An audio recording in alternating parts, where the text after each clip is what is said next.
Hello from Kensington Security Consulting, where we bring education to national security. This episode is called Getting Stabby: Muslims, Knives, and the West. An interesting title? Brace yourself for an unconventional talk. Muslim stabbing frenzies are much in the news these days. Last week, one occurred in New York.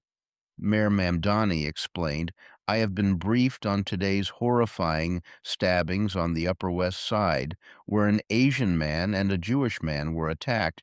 According to witness and victim statements, the perpetrator yelled Allahu Akbar during both attacks. I am relieved that both victims are in stable condition. The NYPD responded immediately and arrested Raul Morales in connection with both assaults, and I am grateful to the officers for their swift response. The NYPD's initial investigation suggests that mental health may have been a factor. Let's examine this statement because it is more thorough than many others describing similar stabbing attacks. The mayor identified the perpetrator by name, the victim's race and religion, and the perpetrator's shout, Allahu Akbar. He added that the perpetrator's mental health may have been a factor. Okay. In my view, this was a succinct response that may have been embellished by speculation about mental health. Many European responses to stabbings have been far more anodyne and vague. They are less likely to mention the race or religion of the victims or the perpetrator. They are very guarded about speculating on motives, even when the perpetrator yells Allahu Akbar. Why? Here's where a great debate begins, one I've discussed many times before. It is driven by control of information. If Islamofascists control the vocabulary and terms of discussion, they control perspectives and understanding of Islam. But let's shelve this for now and go back to the New York stabbing. Mayor Mamdani could hardly deny the scream of Allahu Akbar, but he did not need to include it. Fine, but notice the mental health issue. Is this an escape hatch for the Islamic component of the attack? If somebody is mentally ill, the motives may be obscure because the assailant cannot distinguish fantasy from reality. And this is a high bar for insanity and refers to people who are floridly psychotic by clinical standards. But the term mental health is broad and unclear. We all become very agitated, angry, depressed, elated at some time in our lives. In my view, the mental health explanation is a well-worn dodge to shift the blame from ideology to loose neurons. Another Islamofascist stabbing occurred in France, Clermont-Ferrand, a lovely city of about 150,000 people in central France, was lovely until recently. Last Sunday, a Sudanese migrant went on a stabbing spree in Clermont-Ferrand, leaving at least 3 people wounded. When police arrived on the scene, the man reportedly charged at a police officer with his knife. Why did the refugee plunge his knife into pedestrians he had never met? We can't ask him because police shot him dead. We can, however, read the repeated calls from the Islamic State and Al-Qaeda urging individual Muslims to mount lone wolf attacks against innocent civilians in the West. And this is not new. In 2014, the Islamic State issued this call, so, O Muwahid, do not let this battle pass you by wherever you may be. You must strike the soldiers, patrons, and troops. Strike their police, security, and intelligence members, as well as their treacherous agents. Destroy their beds. Embitter their lives for them and busy them with themselves.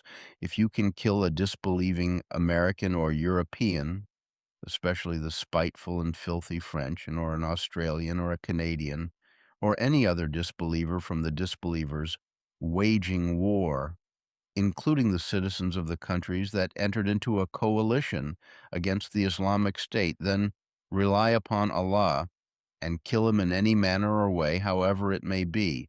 If you are not able to find an IED or a bullet, then single out the disbelieving American, Frenchman, or any of their allies.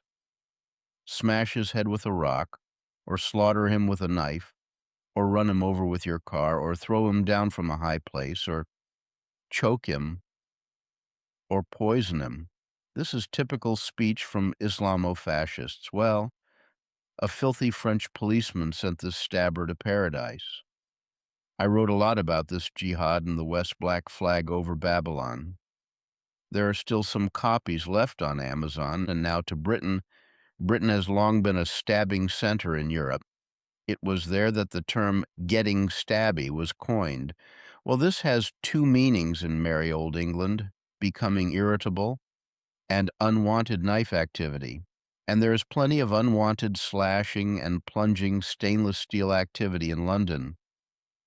In May, a jihad group suspected of links to Iran claimed responsibility for the stabbings of two Jewish men. The organization, the Islamic Companions of the Right Hand, claimed responsibility for the stabbings of two Jewish men in London's Golders Green neighborhood on April the 29th. I am certainly familiar with Golders Green, which has been a center of Jewish life. I am not familiar with the alleged group. This organization is a front for elements operating on behalf of the Iranian regime. And now to Germany. In April 2026, two Syrian nationals stabbed a German man to death and seriously wounded his Bosnian-Herzegovinian companion. That's not unusual.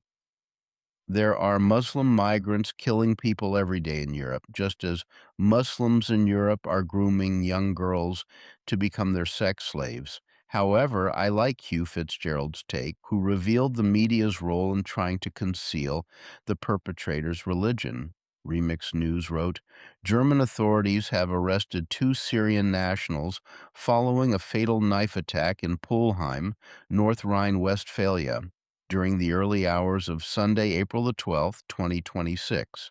The incident occurred in the local city park after a physical altercation broke out between several individuals. Yes, yes, true, true. But aren't we leaving something out? Is it not relevant that a Muslim stabbed a German man and a Bosnian man? Fitzgerald opines that the German media, with a handful of exceptions such as the tabloid Bild, are determined not to report on the Muslim identity of those accused of crimes. He uses strong language when he accuses the police of being collaborators with all those politicians in Germany who hide from the public both the numbers and the violent nature of crimes committed by Muslims. Yes, Hugh, I agree. And let's not neglect the ladies. In Germany, once again, a Muslim got stabby. This time the perp is a she, and an angry one at that.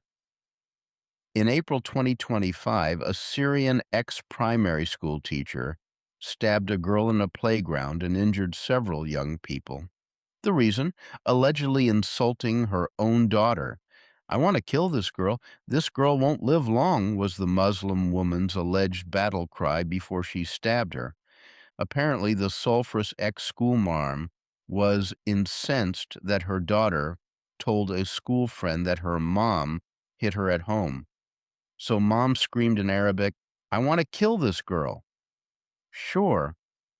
Well, she almost got her wish, but the teen lived. How many years will she get? What will the defense's excuse be? Mental health, we will see. Let me get back to you on this. Let's leave this podcast with another story from Germany. It centers on a man I consider very courageous. He is Michael Sturzenberger, an outspoken critic of the Islamization of Germany. He doesn't like the European trend towards Islam.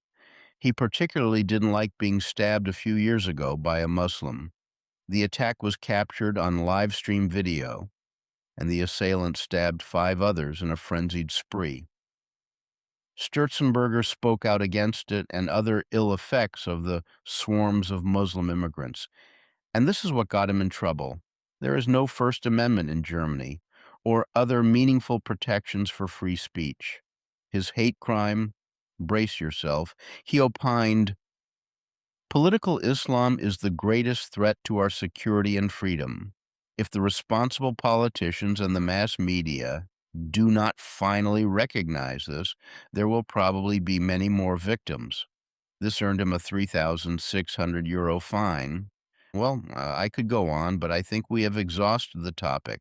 Many stabbings have nothing to do with religion, but some do. In my view, they should be understood in the context of Islamofascism. And for the future, car ramming. This just in: a man plowed his car into a crowd celebrating gay pride in Berlin. And the perp? Well, his name is Abdul. Draw your own conclusions. Nothing in this podcast represents the official view of the United States government. Until the next podcast, thanks for watching. Out here.